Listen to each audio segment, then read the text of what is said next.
მოგესალმებით, ჩემო ძვირფასო მსმენელებო.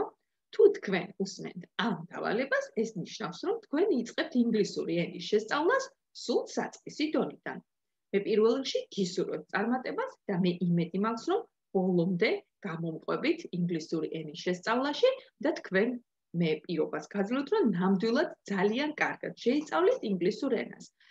ამაში იგულისხმება როგორც წაკითხვა, როგორც მოსმენილის გაგება, როგორც წერა, კითხვა, ისე საუბარი. და ყველაზე მნიშვნელოვანი, რომელიც ყველაზე მეტად გვაინტერესებს ხოლმე, ეს არის საუბარი.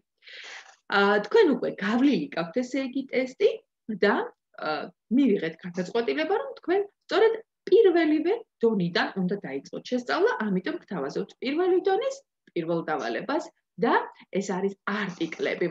ინგლისურ ენაში არტიკლები ძალიან მნიშვნელოვანია. რა არის არტიკლი? არტიკლი არის ის, რაც დაესმის წინ არსებით სახელს. მაგალითად, არსებითი სახელი არის მაგიდა, სკამი, თქვათ ცხოველები, ძაღლი, თქვათ ადამიანები, კაცი და ასე შემდეგ. არტიკლები არის ყველაზე მნიშვნელოვანი ინგლისურ ენაში. არსებობს ორი არტიკლი, ეს არის განუსაზღვრელი და განსაზღვრული არტიკლები. ჩვენ დღეს გავივლით განუსაზღვრელ არტიკლებს, ეს არის e და n არტიკლები. როდის ვიყენებთ s და როდის ვიყენებთ n არტიკლებს, ამაზე დაწვრილებით ახლა ვისაუბრებთ. თუ არსებითი სახელი იწყება თანხმოვანზე, consonant არის თანხმოვანი. იწყება თანხმოვანზე, მაგალითად როგორც არის b, c, d, f, g, h, j, k, l, m, n, p, q, r, s, t, v, w, x, z. ამ შემთხვევაში არტიკლი ექნება e. მაგალითად b-ზე book, წიგნი, ხო? ვიტყვით a book, იმიტომ რომ არსებითი სახელი book, ანუ წიგნი იწყება თანხმოვანზე b-ზე. ამიტომ იქნება a book.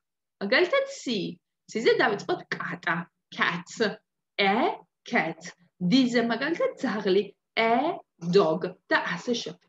მაგრამ ნახეთ, თუ არსებითი სახელი იწყება ხმოვანზე, ხმოვანი ინგლისურად არის vowel, vowel. კიდევ ვიტყვი vowel, ხმოვანი.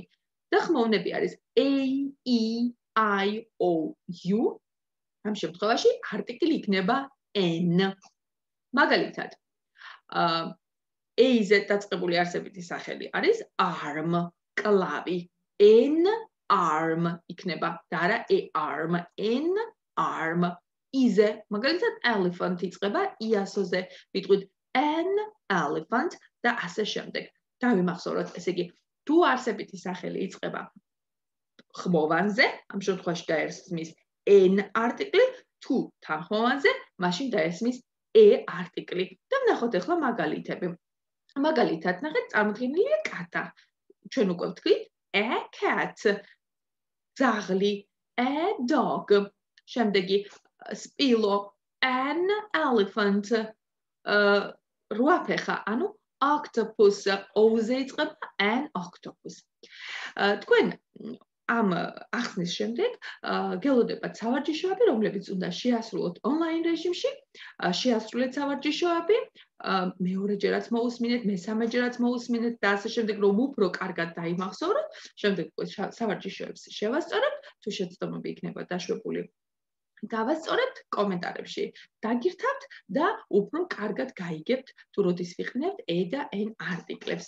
გემშვიდობებით მომდევნო დავალებამდე.